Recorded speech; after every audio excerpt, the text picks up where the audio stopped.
Arboleda. Nice bounce. Oh! For the slam.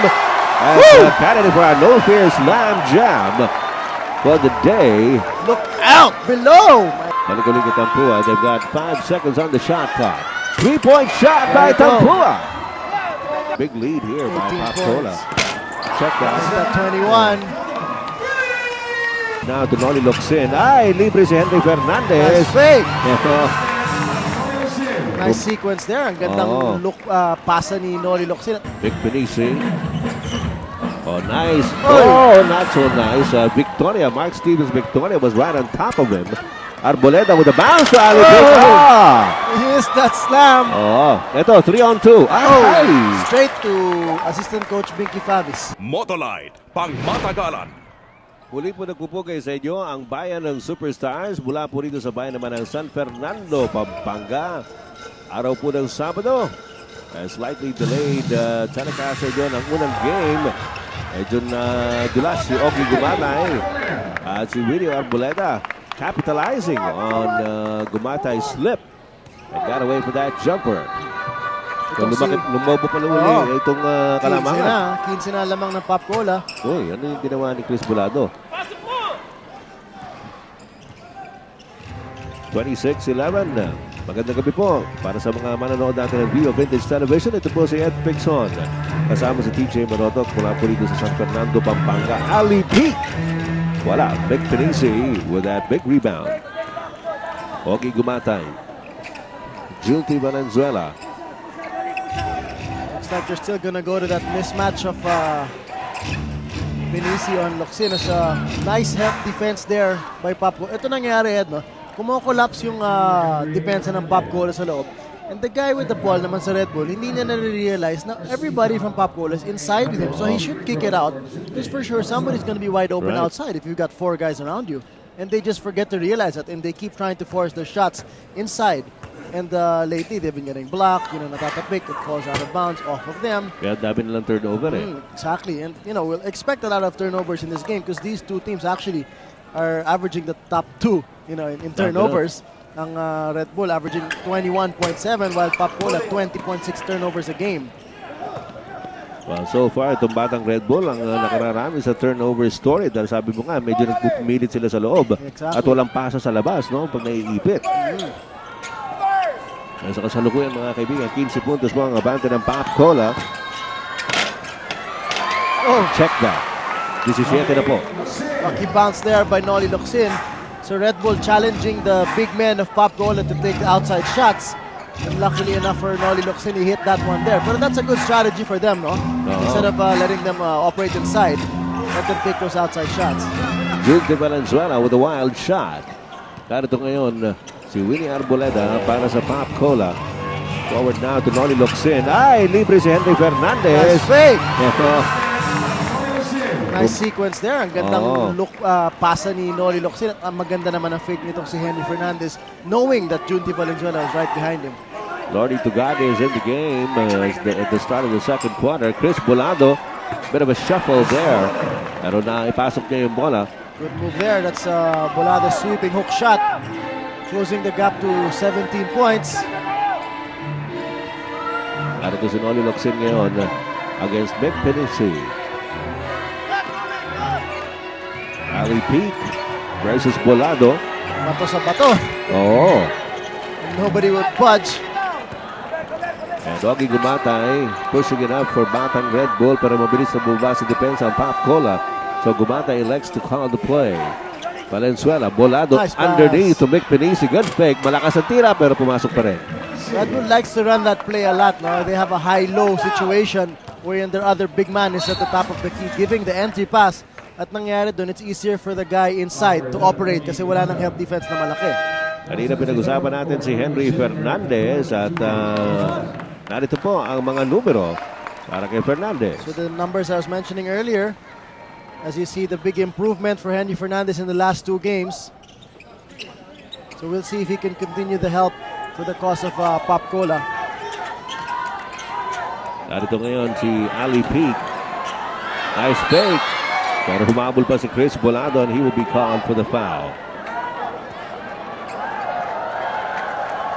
Medyo napangiti pa si referee Ogie Bernarte. First personal on Chris Bolado. 8 minutes and 56 seconds ang nalalabi sa ating second quarter. Itong labanang ito ng Pop Cola at Batang Red Bull. Ali Peak at the line. Halos punong-puno na po itong Pampanga Convention Center. Dito po sa San Fernando, Pampanga. At hindi naman nakapagtataka dahil alam natin na napakarami nating suki dito. Every time we come here or we pass through Pampanga, marami nagtatanong sa atin tungkol sa PBA. A lot of basketball fans here, and I'm not surprised that it's filled to the rafters once more. And expect more people to come in later, TJ. Dahil double header ito. Exactly. Tanduay versus Ginebra mamaya. Doble swerte ng mga tao ng Pampanga dito. Samantala, a turnaround jumper there by Lodi Tuga, rather by Junti Valenzuela is no good. Winnie Arboleda asking for help. Nelson Asaiton na natapikan ni Mick Pinisi. Uy! Arboleda. Nice bounce. Oh! With a slam. As candidate for a no fear slam jam for the day. Look out below! My God, the freight train can fly. Ang lakas ng dating doon ni Ali Peak. At balik na naman sa 18 ang kalamangan ng Pop Cola. Tugade. Bernard Tampua, seldom used to Red Bull. Tampua ito. Good Tugade block. there. Goaltending being called. So that's 2 points for Tampua. Maagang ginamit si Bernard Tampua dito sa larong ito. Si Tampua doesn't really average that many minutes as compared to yung mga katapat na sa pwesto na si Junti Valenzuela at Lordy Tugade. Pero ngayon, sinusubukan ni Coach Yengyao, whichever combination would work for them since they're really shooting pretty bad. Gumatala Fernandez missing from the outside. Tugade off to Gumatay. Gumatay again signaling the play. Nagkaroon ng illegal defense. Should be on Ali Peak. Actually, parang nagkakagulo yung Batang Red Bull sa kanilang play, no? Pero mas lalo naguluhan yung Pop Cola. Naguluhan din sila. Hindi kung nasan sila, no? Siguro, ano po talaga play nyo? So far, itong Red Bull still trying to find a rhythm offensively. They've tried a couple of different plays. Nothing doing so far, no? But they're still trying to mix it up and trying to find the right combination on the floor. As Tugade misses from the outside, Ali Peak para sa rebound. Here comes Henry Fernandez. At Ali Peak. Winnie Arboleda. Asaidono with a 3-point shot. Wala. Offensive rebounding here by Pop Cola. Pero merong offensive foul na tatawagin on Winnie Arboleda. That's his first personal. 6:56 to go here in the second quarter. At napakalaki pa rin kalamangan ng 16-pointer being enjoyed here by Pop Cola. Ato Agustin has not scored para sa Batang Red Bull, although he has had several good looks at the basket. Pero ayaw pumasok ang tira. Exactly. So he's still trying to get a feel of the court. Ay, traveling naman. Another turnover for Batang Red Bull, no? Napakasakit, Kuya Eddie. Dahil minsan ka lang maka-score, tinawagan pa ng traveling. Sayang naman at napalibre na sana siya doon. As you see the entry of the veteran Terry Saldana, no? Trying to help out this team. And lately was picked up by Red Bull since they lost Kirby Raimundo. They had to fill that slot. At bigla siyang tinirahan naman ni Ali Peak. Ginawa pa siyang jumping board dito si Ali Peak, no? Here's Tampua against Jojo Lastimosa. Terry Saldana. Maliguling kay Tampua. They've got 5 seconds on the shot clock. 3-point shot by Tampua. And he likes it. So finally something going for Red Bull, and they're hoping to ride on this momentum. They need something to really spark a run here, Ed, no? Something, someone, anything. 15 puntos pa rin ang abante ng Pop Cola. Offensive foul is going to be called on Ali Peak. Medyo gumamit ng siko eh. Good defense there. Good positioning more than anything by Terry Saldana. Meanwhile, here's that shot by Bernard Tampua with the shot clock winding down to cut the lead down to 15 at 35-20. 5:45 remaining in the second quarter. We have a timeout. Dunkin' Donuts, pasalubong ng bayan.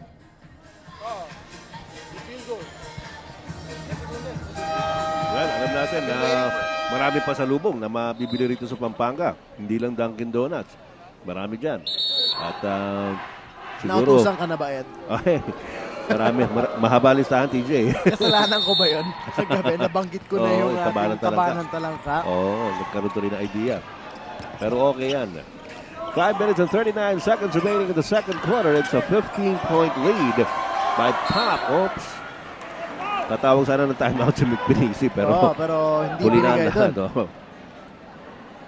So another turnover here for Batang Red Bull, and you look at the coach of Batang Red Bull, and well, his face tells it all. Still struggling for Red Bull, no? Ayun na naman si Ali P. Pero hindi pumasok ang tira. Pinisi off to Tampua.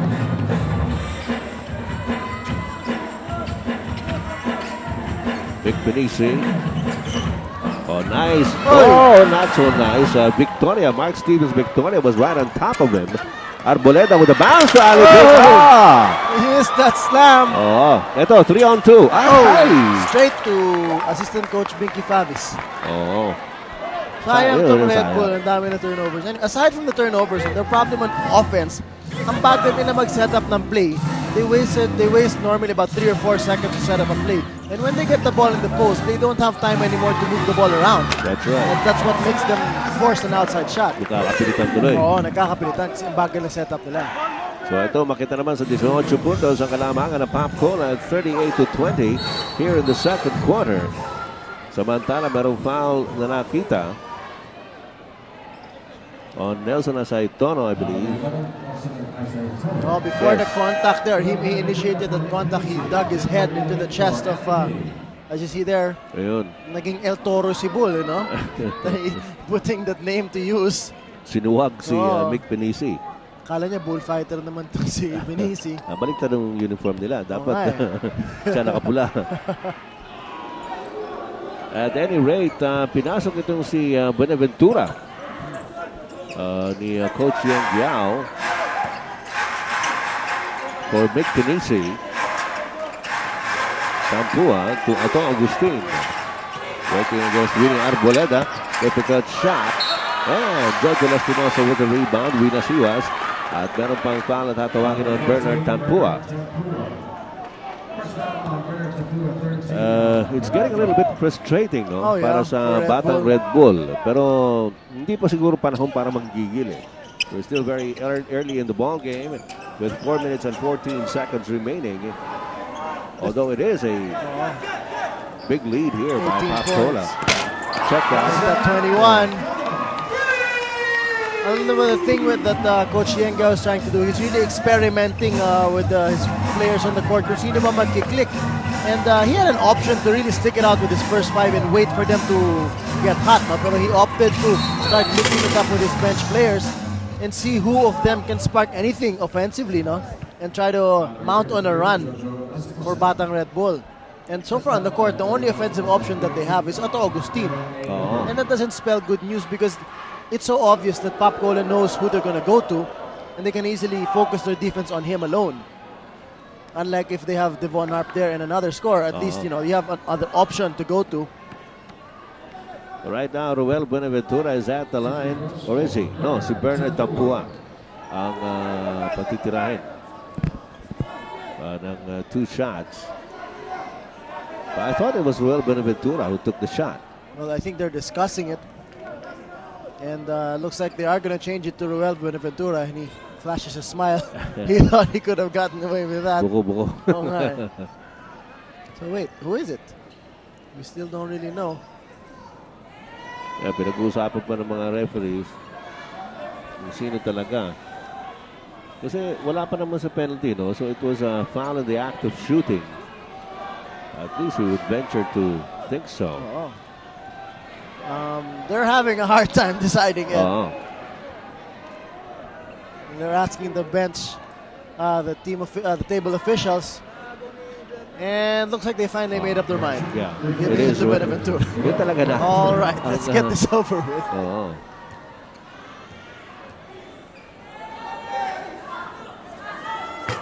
He hits it anyways. So Oo. should have volunteered na lang. Kaya naman pala niya eh. Samantala, pinasok muli si Jimwell Torion. As you look at, of course, Mr. Sonny Barrios of the PBA and engineer Don Gonzalez, who was one of those responsible for bringing the PBA back here in San Fernando, Pampanga. That's 41 to 22. 19-point lead para sa Pop Cola. Jojo Lastimosa shakes off Ato Agustin, and Buenaventura gets to the rebound. Here's Jimwell Torion. Off to Ato Agustin. Agustin looks for an opening. Oy! Kumpitin pa rin. Minamalas naman talaga itong Red Bull. Sayang, mas mabilis na yung offense nila doon. They got a little bit more aggressive. Just that he was open for that layup, but Oh. he hit the bottom of the rim. You know, Ato has probably put up about 5 or 6 shots. None of Still them hasn't scored, yeah. have gone in for him. Ito, sinasa na sa Itono. Tawag ni Terry Saldana. Wala. And we have Ato Agustin once again para sa Batang Red Bull. Gets inside. Finally! Yeah! Siguro sa About loob-loob time din. too. Sa loob-loob din ni Ato Agustin sa wakas. Nakashoot din ako, no? And that's important for him to start to get into that rhythm of scoring, no? Nako, iniwanan lang naman si Jimwell Torion ni Winnie Arboleda. Kaya walang tumulong naman doon sa ilalim. Oh, that's a problem there. Nagpe-press itong Red Bull. Problema naman, ang ginagawa ng Pop Cola, they're keeping their big men in the middle of the court. So pag naiwanan itong small men, wala nang help defense sa ilalim. And that's what's been happening so far for Pop Cola. Score standing at 43 to 24 in favor of Pop Cola. As you see this nice getaway by Winnie Arboleda, we have this timeout.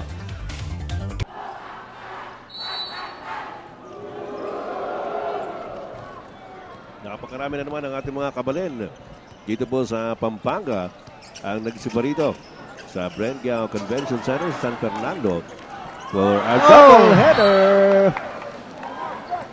Still another turnover para sa Batang Red Bulls. Another Naagaw na miscue nila. there. Dapat kasi dyan automatic na pag ma-rebound or may steal, the point guard's responsibility is to go to that teammate of his who just got the ball para hindi masayang yung bola, no? Samantala, Jojo Lastimosa. There's a switch. Ayun na. Nelson na sa Itono over Buenaventura. Yes. Difficult shot. Turnaround fade away there for Nelson. He has 13 points in the game. Talking about the Bull. That's the second quarter pa lang tayo with 1 minute and 55 to go in this period.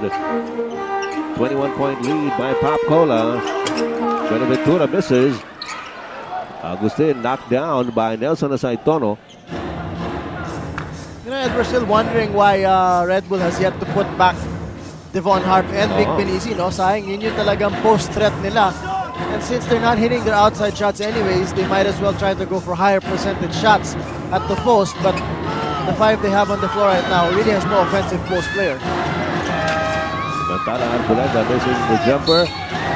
Offensive rebound and a near putback here by Mark Stevens Victoria. Pero merong foul on Terry Saldana. First personal on Terry Saldana.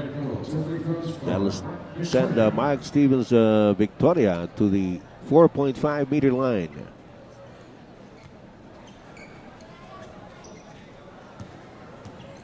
Medyo naunahan talaga rito ang Batang Red Bull, and they've not been able to recover up until this point.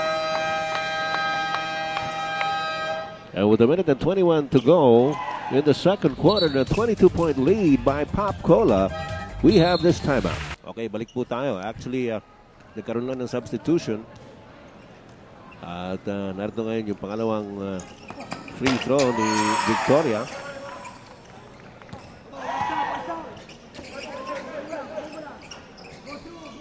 Parehong pumasok yung free throw ni Mark Victoria. Buenaventura. Here's Terry Saldana. And a foul there underneath called on Victoria against Edwin Reyes. See the difference now in the offense of Red Bull. Wala silang post player, which they're used to, no? Normally, if they have a post player on the floor, either Devon Harp or Mick Pinisi, normally that's where they go to first. Then they have their passer cutting through, and then they have some options there depending on if there's a double team or not. Pero ngayon, they're trying to run a lot of off screens, off the ball, not to get some shooters open. Pero ang problema naman nila, they're not hitting those outside shots. They've not been even able to attempt those outside shots. Yeah, Not too exactly. many of them anyway. Ayan, si Benaventura going up. Yes. There you go, nice screen and roll there. Good recognition by Jimwell Torion that his teammate Ruel Benaventura was wide open at the baseline. But they need tons more of that. They're still down by 21 big points. But you gotta start somewhere. Narito ngayon si Noli Locsin laban kay Terry Saldana. Locsin inching closer. Left-handed layup is no good. Edmund Reyes to Jimwell Torion. Reyes puts it up in a jump shot. Wala. Wala pa rin. So just a few games ago, nagpapapasok yung mga tirang ganyan ni Edmund Reyes. But so far, it has not worked for Edmund Reyes or for Batang Red Bull. So meron pa rin 21 puntos na kalamangan itong rumaragasang Pop Cola with a 30-second timeout called here by the 800s. You know, Ed, this Red Bull is actually averaging the worst in defense in the league. They give up 84.4 points a game, and that's why it's not so surprising that they've already given up 47 points to Pop Cola in one half alone, no? So that's just about their average. Oo, but They have to score some more. oo, sana naman lang hindi nila napalayo ng ganito kalaki, no? Yung Sayang. kalamangan. As you see Coach Chot Reyes diagramming the play that he wants to be set for these last 18 seconds of the second quarter.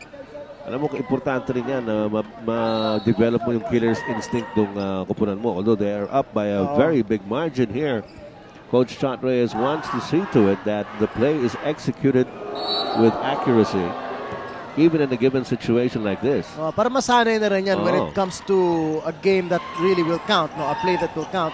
They're used to operating the play that they want to design. Offensive foul called on Arboleda as he tried to shake off Jimwell Torion. Second personal on Arboleda. O meron man dito ng 10 seconds. And still a 21-point lead here by Pop Cola.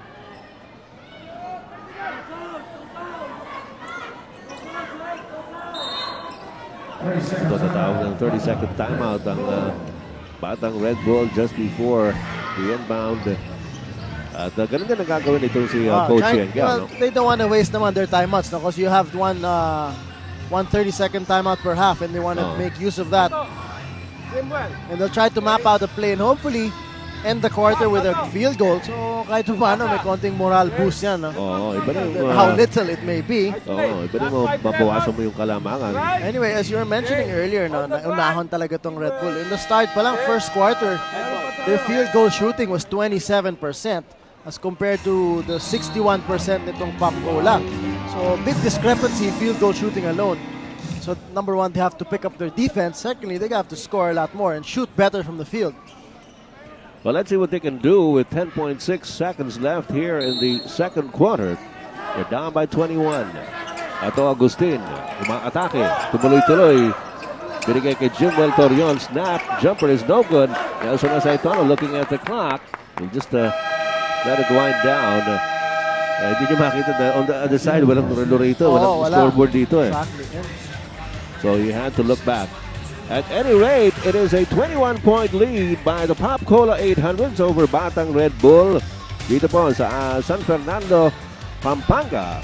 In our out-of-town game this Saturday, watching it on a slightly delayed telecast basis. At magbabalik po kami ni TJ right after some reminders.